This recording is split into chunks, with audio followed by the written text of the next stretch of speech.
How I really found myself here is through being brought up by two teachers. My mother was a very touchy person. She liked things that are unique. And when I chose my studies, I didn't want to do BA, law, medicine, or the usual.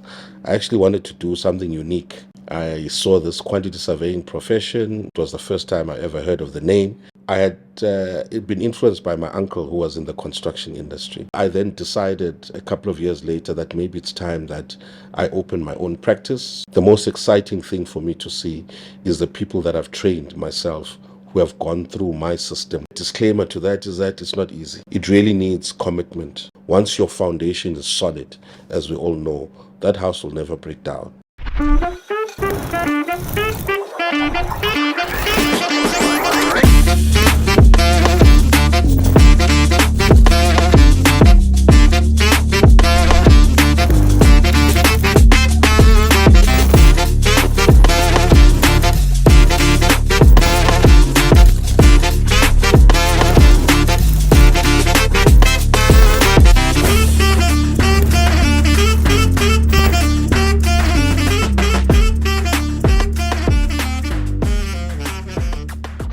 Welcome to another episode of WorxCast, where we discuss everything public works and infrastructure, the stories behind the structures.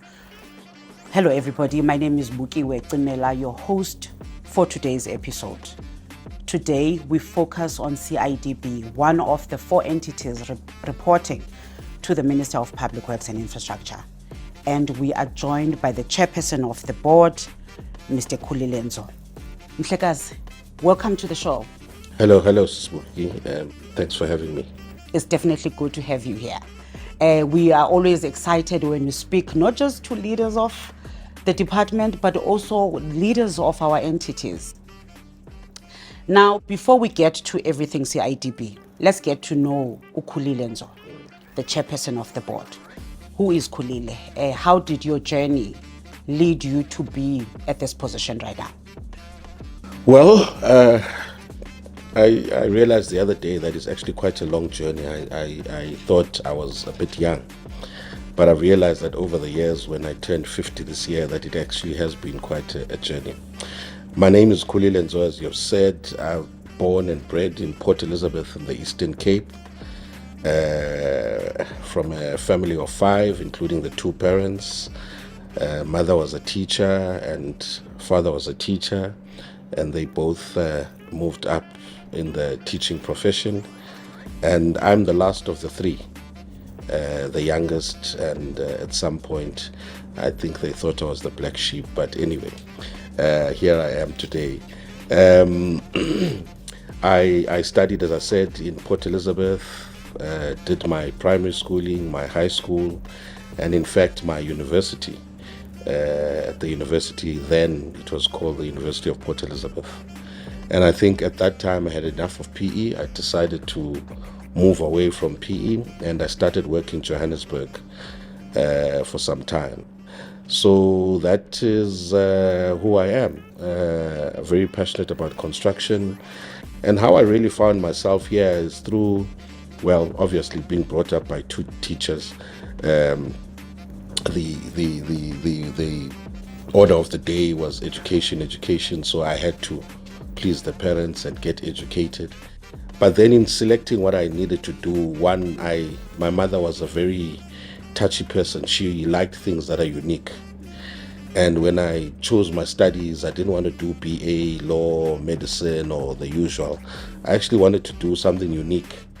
And when I was scratching through the books, I saw this quantity surveying profession, and I like the fact that it was the first time I ever heard of the name. That was going to be my next question. Did you know what it was when you chose it? I didn't know what it was, but also I had been influenced by my uncle who was in the construction industry.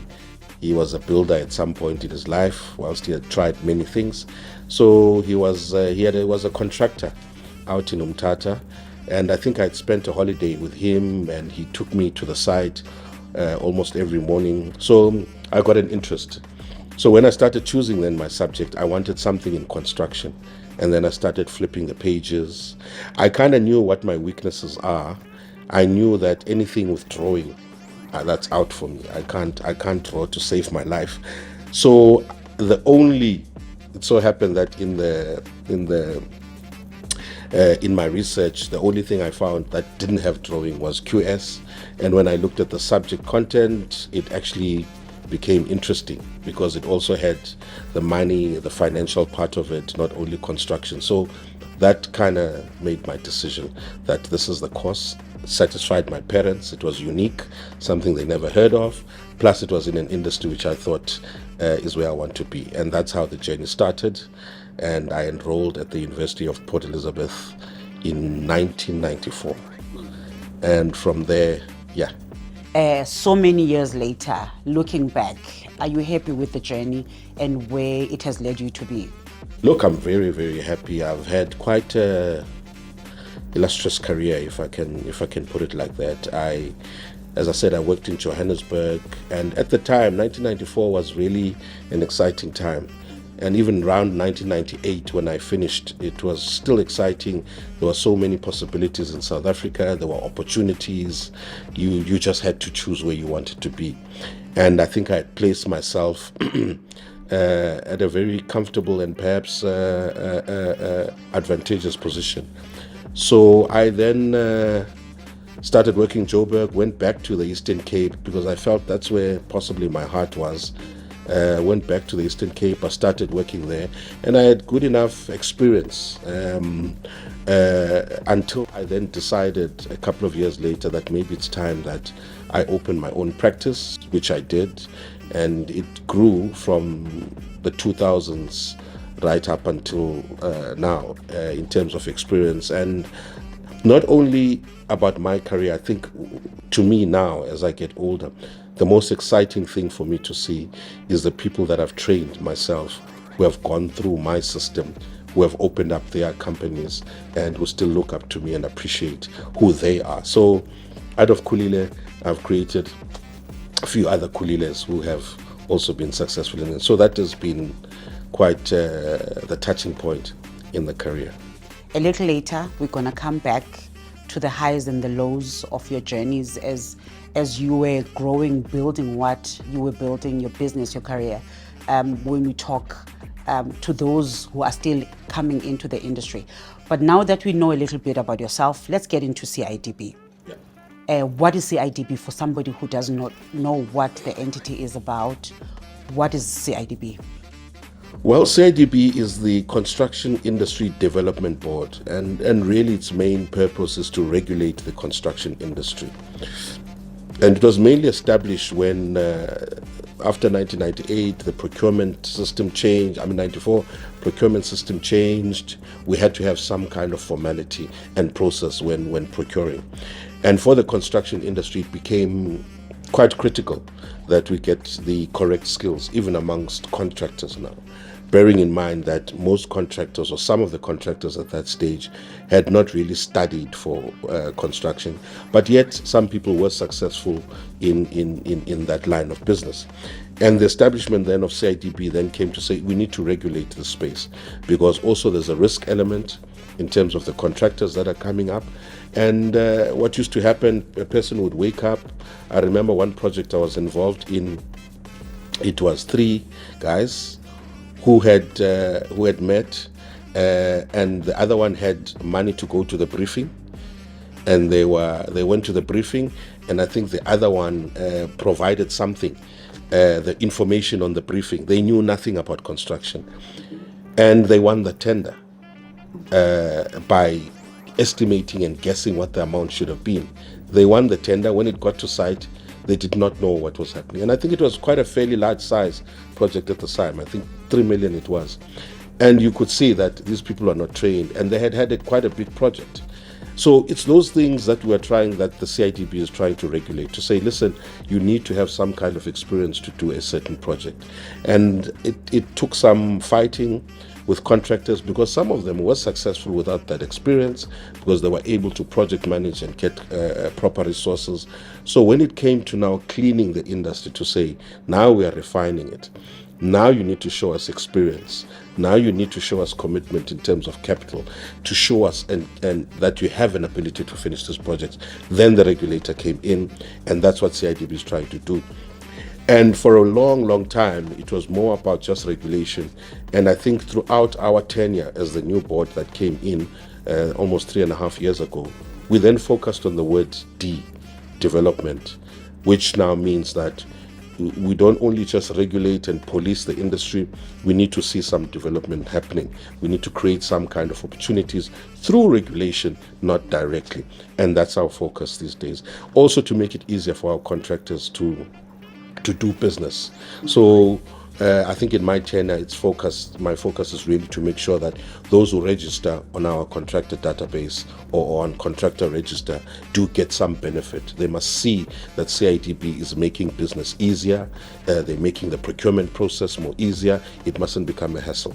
So going into the future, that's what we're going to be doing, focusing more on. So you mentioned that when CIDBs are all about regulating the industry, cleaning the industry, and now you've just spoken about registration. Let's talk about contractor registration within the CIDB. Should all contractors who work in South Africa be registered with CIDB, and what are the processes of registration? Look, at the moment, all contractors who are working in the public sector, that would mean with government and other government entities, and they want to do work with those entities and government, they should be registered with the CIDB. It's a prerequisite, it's a requirement that every contractor. And the process is that when you get to the CIDB, you show what experience you've had. We take that experience into account. We also show us your capital capacity in terms of injecting money into the project, and a whole analysis is done. And after all of that, you are then given a certain grading, which then should be appropriate for you to do projects within that range, 6 million to 10 million or 8 million, whatever the grade is. The grades range from grade 1 up until grade 9.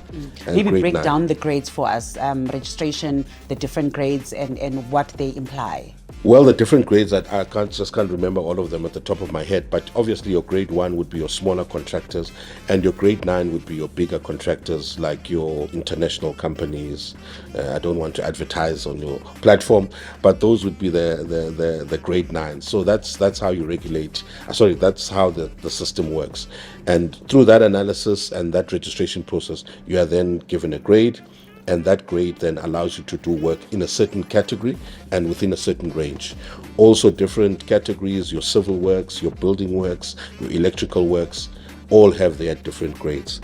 And that's the whole thing. It's to make sure that everyone within a certain sector or certain sphere of the industry is graded and is basically given some kind of quality assurance to say, we think you are now capable, eliminating the risk that we get contractors that do not complete projects.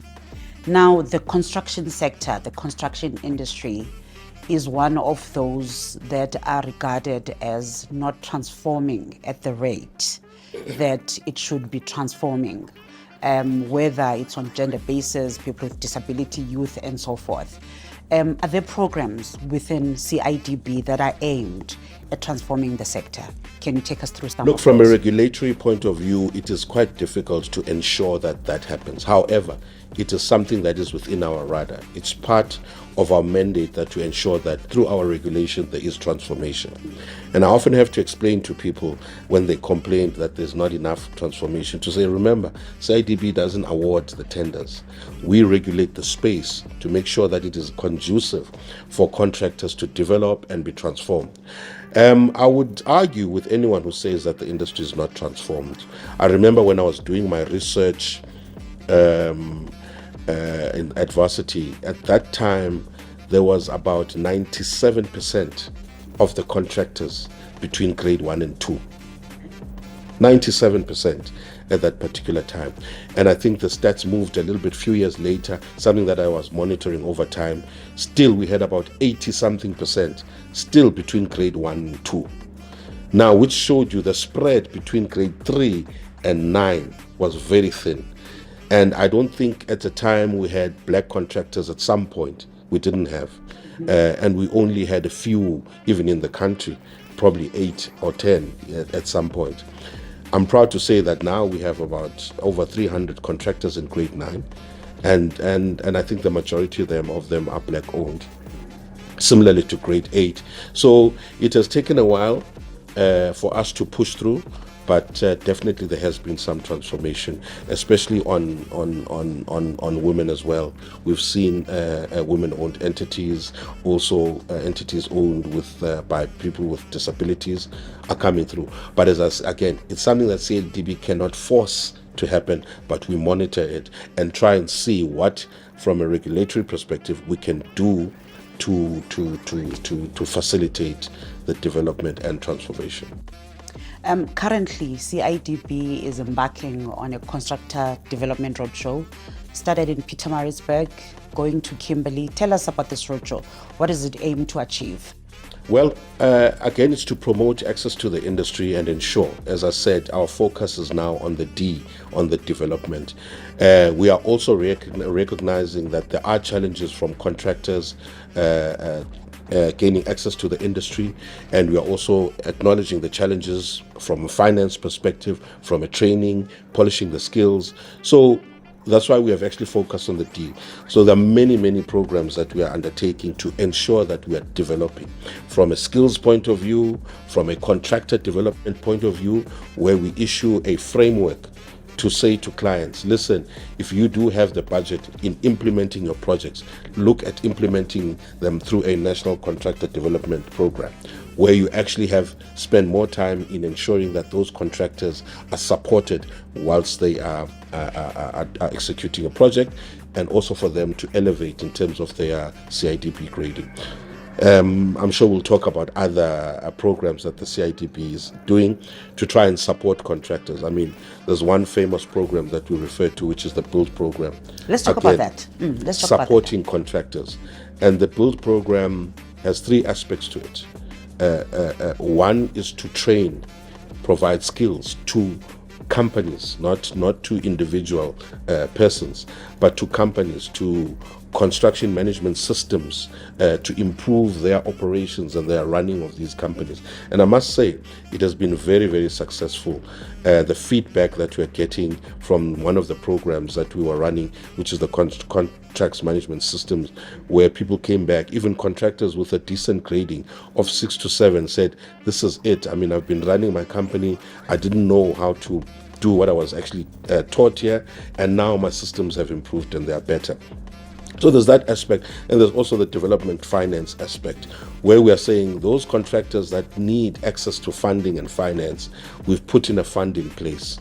And I think at the moment, the last records I have, we transferred 100 million to SITFA, which is the development finance wing of the state as well, so that they can then issue these loans and issue guarantees to contractors and in support of what business they are executing.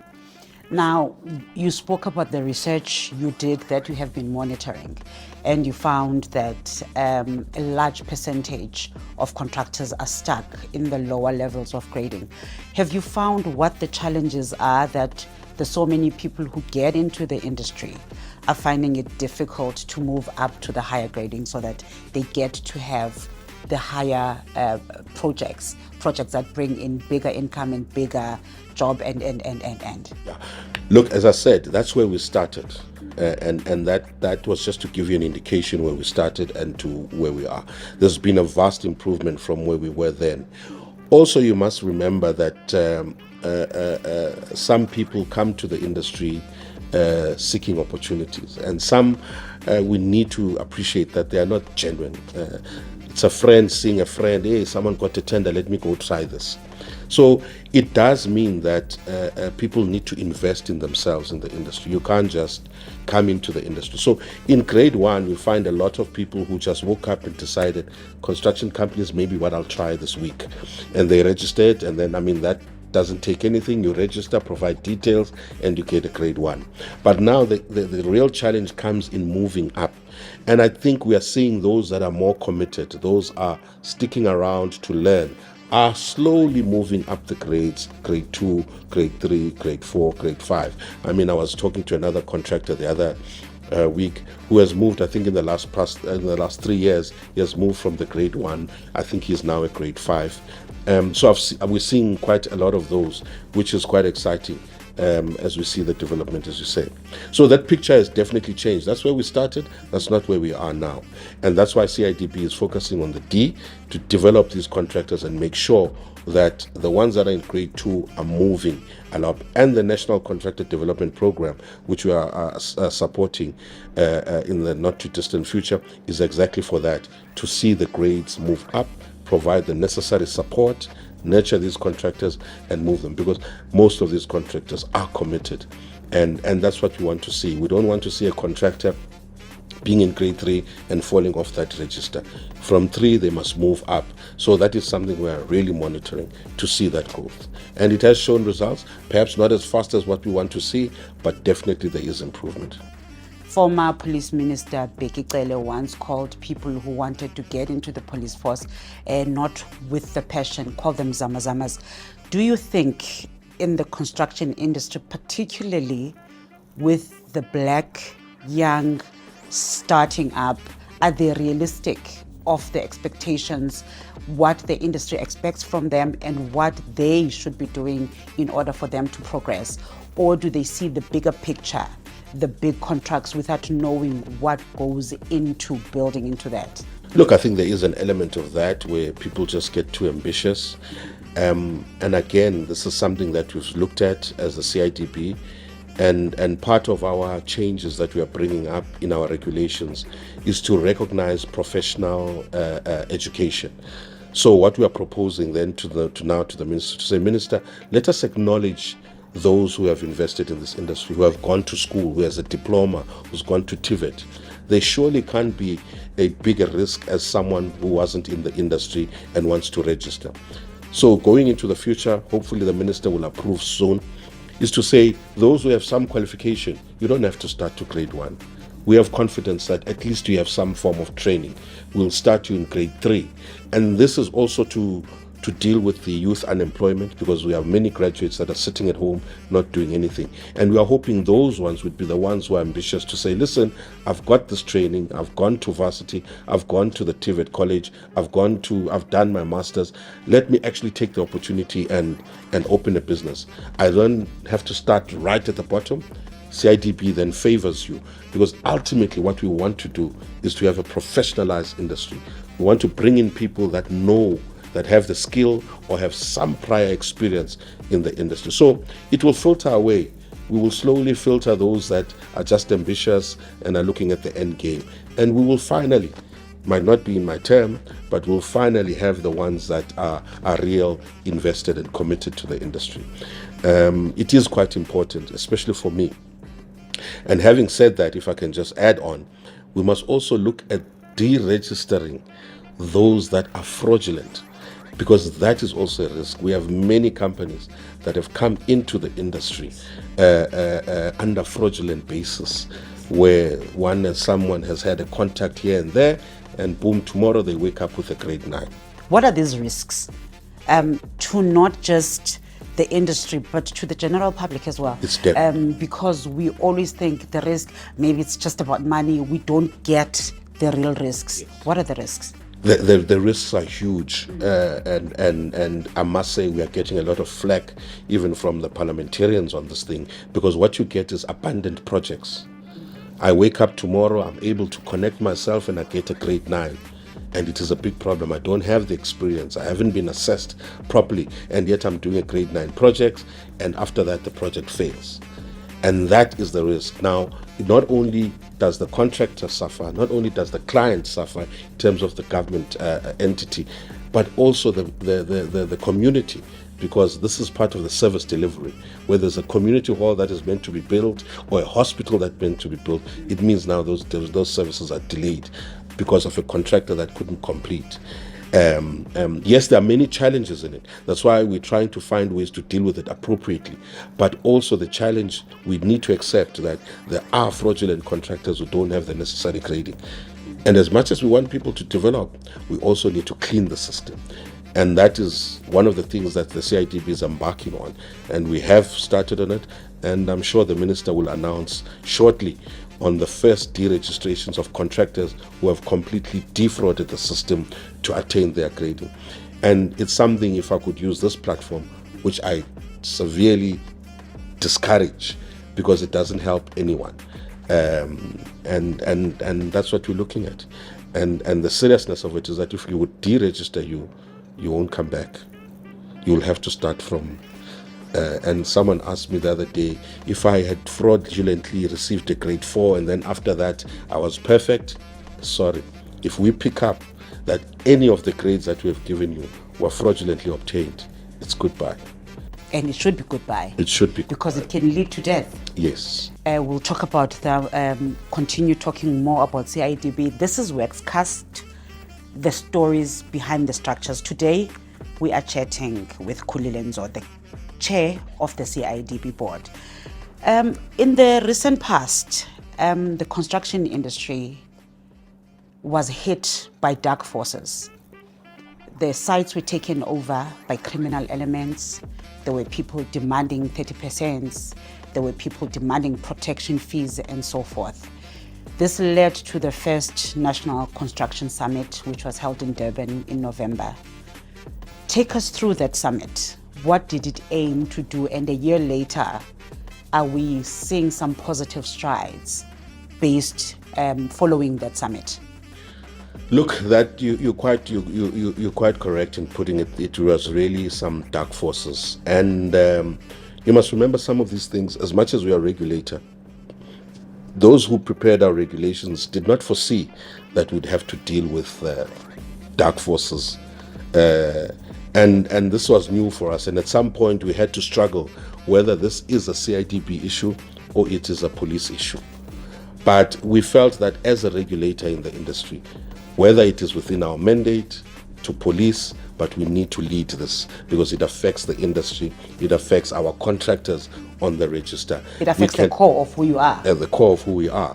And whether it's explicitly put there in our act or not, it's something we need to take a lead on, because part of our mandate is to ensure that we have a prosperous industry that is thriving, that is transformed as well.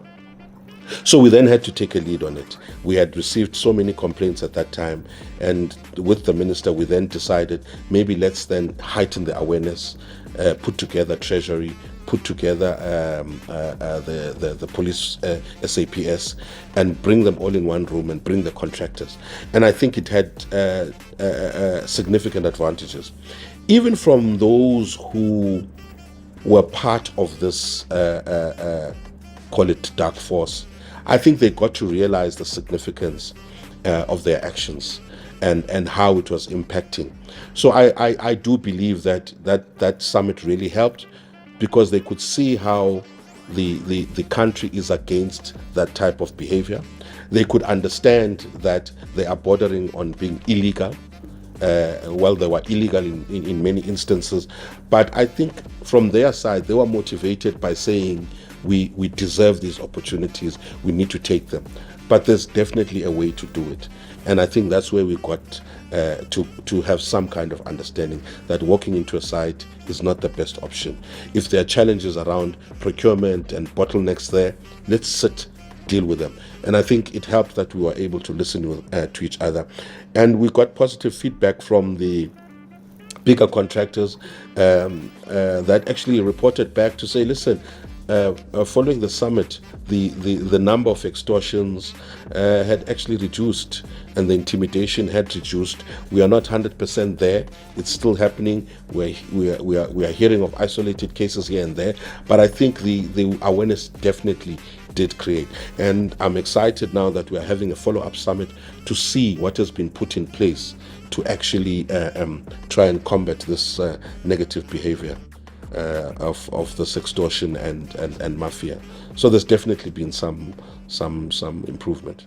So there were hotspots, KZN being one of the hottest spots in terms of this negative or dark forces within the construction industry, the Western Cape and Gauteng.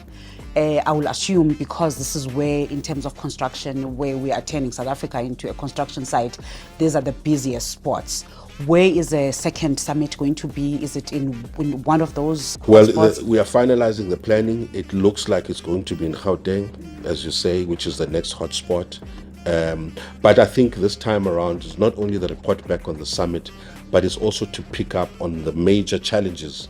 You must remember, whilst we are blaming the mafia, we also need to attend to some of the issues that they're raising. And this summit is actually going to deal with that.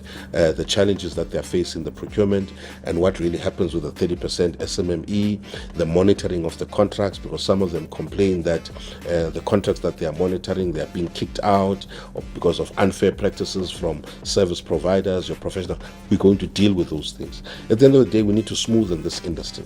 And fighting is not the option. Violence is not the option. It is through these summits. And I think the encouragement will be from the report back to see that last year, this is what we spoke about. These are the changes that are being implemented. And I think as the CIDB, if we don't do this correctly, under our guidance as the board, then we would have missed our point of being here, which is we had enough of talk shops. I think now this is a country that needs to be actioned, that needs to be supported by action, in other words. So the summit is coming again, and as I say, we're looking at the challenges, we're reporting back on what action has been taken since our previous one. And hopefully people will be encouraged and realize that there is a solution, and talking is the way. What I found interesting is the so-called business people who were fighting for that 30% stake. Now, as a policy, the 30% was meant to do right by developing local communities and so forth. Do you think they are deliberately misunderstanding the 30%, or there is an honest misunderstanding in the policy and the implementation of the 30%? I think it's a combination of both. There's an element of deliberately a misunderstanding, and there's an element of being told that the 30% is your right, you deserve it, you must have it. So I think there's a mixture of the two. And as I said, through these sessions, talking, engaging them, we get to clarify. And as I said, again, from the Durban summit, we received a lot of positive feedback, which then gave us an opportunity to actually clarify our position. And I think we've got some kind of a better understanding than we had before. But of course, as you say, there's also the in Xhosa or in Kasital, but by Foster, yes, those ones who really push their way and want to turn this industry into a violent place, which cannot be allowed. You are a chairperson of the board, CIDB. Talk to us about the objectives of the board, specifically CIDB. What is the board there for in the running of the entity? Well, as you know, the board is not an everyday activity, being part of the board. So ours is really to provide oversight, to ensure that the CIDB achieves its objectives and its goals in a manner that shows good governance, ethical standards, social responsibility, etc. So the board is there to ensure that we're asking the right questions, get management to account, and also to drive the vision that they say they want to achieve, where they want to see themselves in the future, what impact they must have on society, and the board is there just to monitor and ensure that that happens. And I must also add that I think from an entity that we found in 2023 without a CEO, without a COO, with some turmoil related to unions, etc., we've really had to smoothen it out in terms of its operation. We've got a young man as a CEO. We've also appointed a woman for COO position, and that has stabilized the entity. And the relations between the management and the unions have also been smoothened out. So now you get an entity that is now in operation and that is able now to achieve its objectives because you facilitated that conducive environment. And that's what the board does. It needs to make sure that the basics are dealt with and we move forward and then see how do we then take the entity to achieve more impact in terms of what it needs to do. And as the chairperson now, KHULILE, your priorities in governance at CIDB? Well, as I said, the chairperson is to make sure that the board takes those correct decisions. We need to ensure that management follows the vision, keep them to account, and mine is to make sure that the board doesn't lose its direction, that the board ensures that they're practicing the correct and the meaningful oversight, so that the entity then has an impact on society as well. So my role is really to make sure that those 13 people in the board bring their best ideas and solutions for the industry. So it doesn't become a chairperson's thing, it becomes the board's thing. So I need to make sure that as a collective, we come up with the most progressive ideas to ensure that CIDB remains a success. You are not just a suit. Earlier on in our discussion, you mentioned you coming as a professional.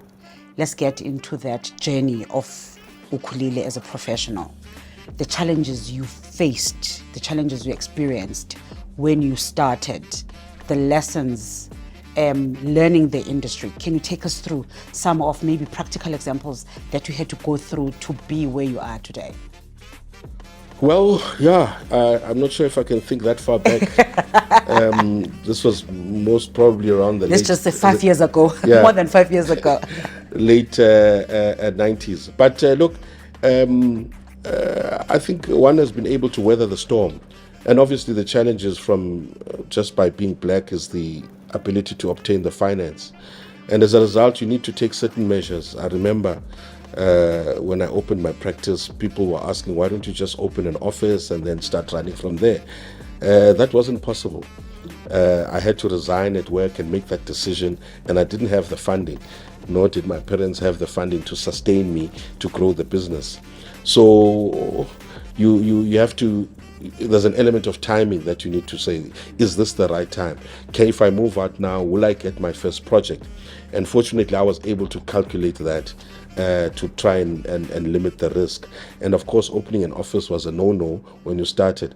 And I had to ask my father for the back room where I used to live in years before when I was a boy, to say I want my room back. And he gave my room back, and there I started up with a printer and a computer, and that's how it started for me. So the access to finance was a real problem. But as I say, I think it's all history now. I think from the first project that I got, I was able to work my way through. And obviously, I think the advantage was that I was able to do the work myself. So there was no labor costs or staff resources that I needed. It just meant that one doesn't sleep, they do the job, they work, you get the income, and then you start growing from there. And that's how it happened for me. And I think the rest was history. They say for women in the industry, they have found that they have to work double to prove themselves, that they have to do the extra mile. Now, in South Africa, every August, we celebrate Inyanga Yembokodo, as we call it. We celebrate women. We've got different events that celebrate women. Within the sector, CIDB, you've got ERWIC Awards. Tell us about that.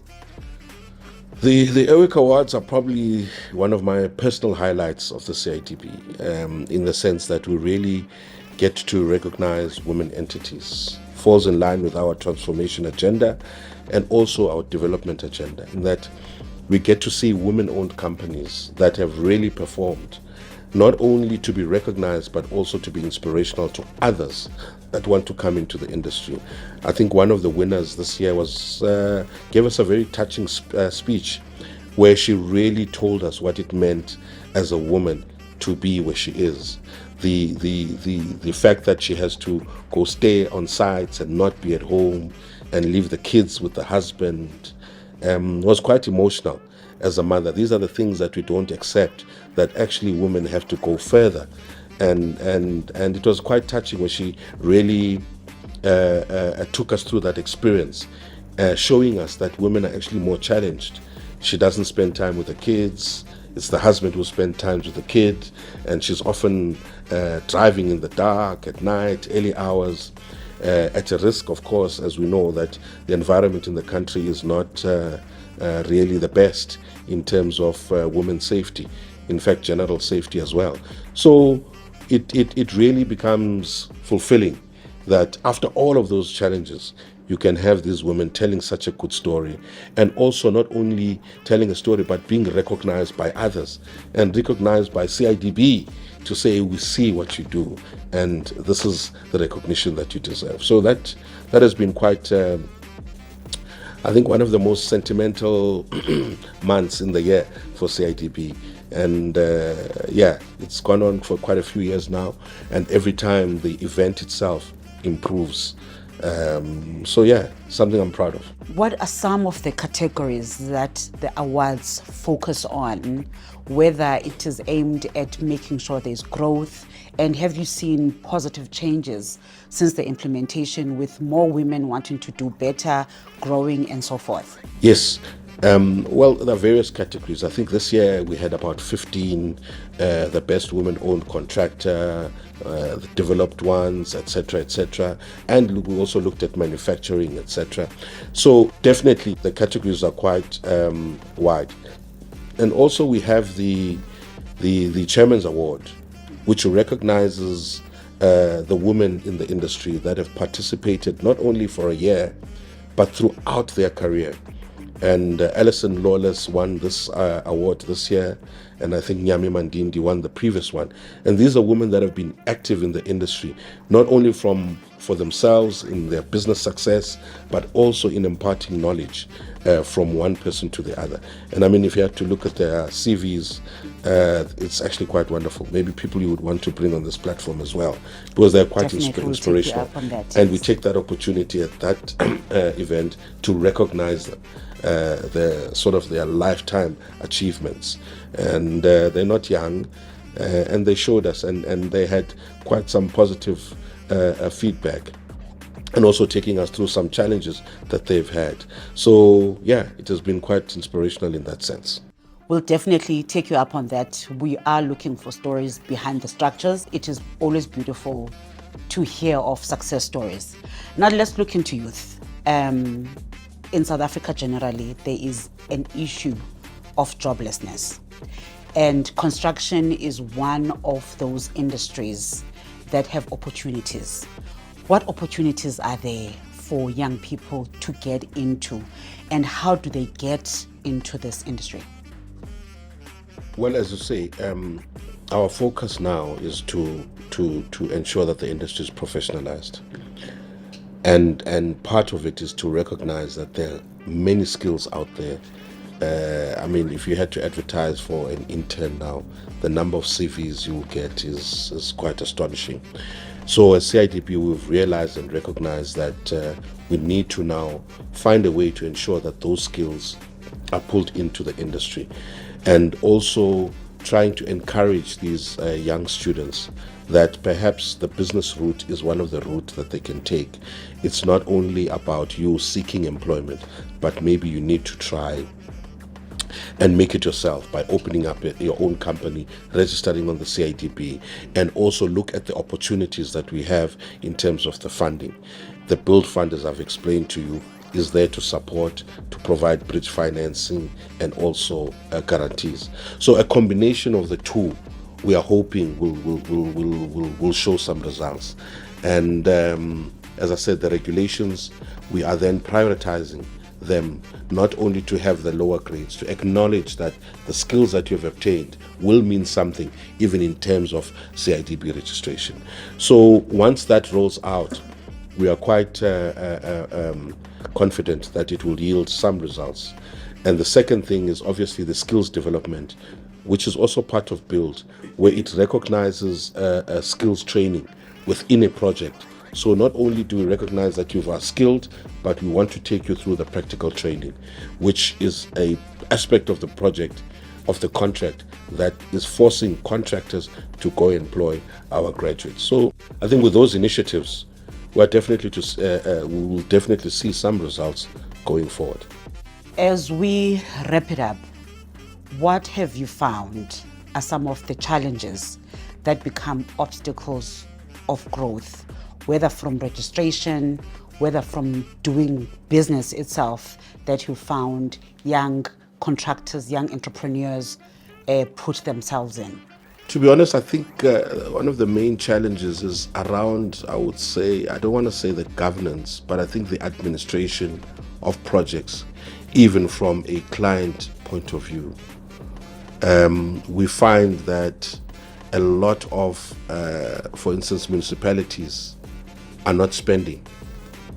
Now, when municipalities don't spend on projects, then it means there are lesser opportunities.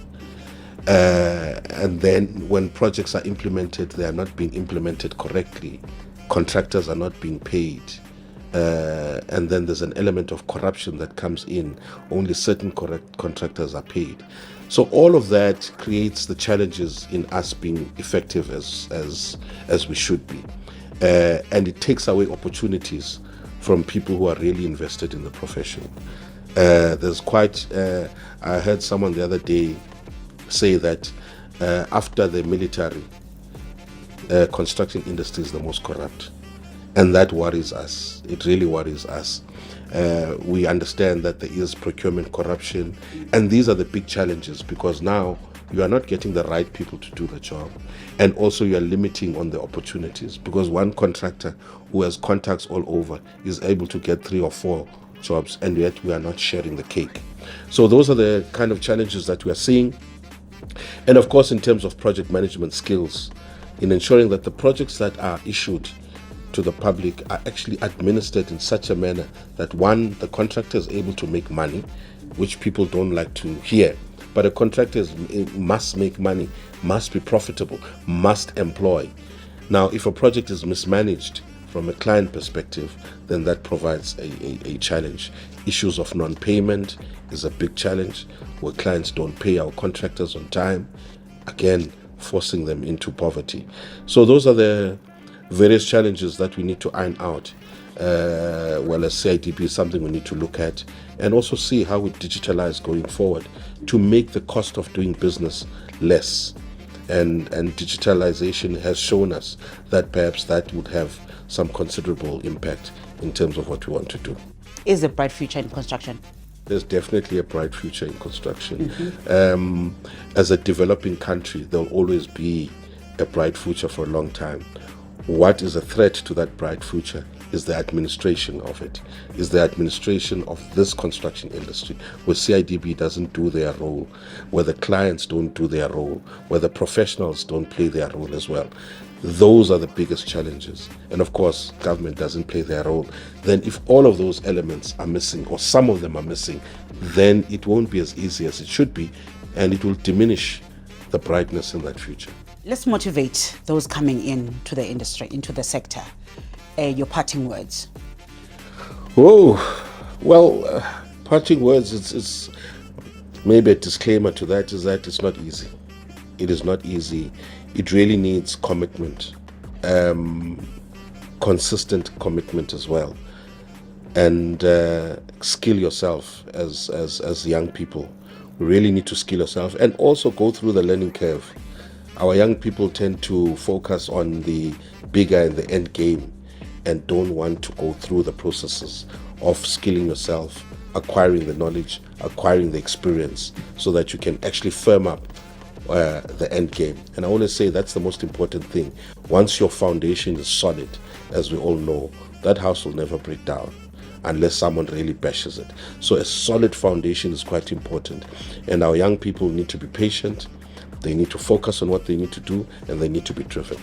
And those are I think the most important elements that will ensure that we have successful youngsters coming up into the industry.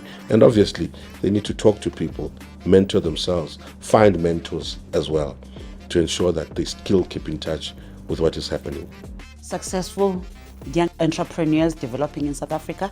Let's leave it on that personal and beautiful note. Thank you so much for joining us. Pleasure. Chairperson of the CIDB board, KwaZulu-Natal. Thank you so much for the very informative discussion you had. Thank you. I hope it was informative, and thank you for having me.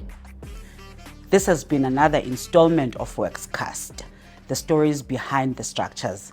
Today, we were joined by the chair of the CIDB board, KHULILE, we discussed a number of very informative issues, including the development of contractors, the cleaning of the industry, and the safety in our construction site, the focus on women and young and upcoming entrepreneurs. In order to get more information on such discussions and everything public works and infrastructure, kindly like and follow and subscribe. My name is Buki Wegcimela. Look out for another episode of WorxCast, where we'll be bringing you informative information about everything construction and construction related.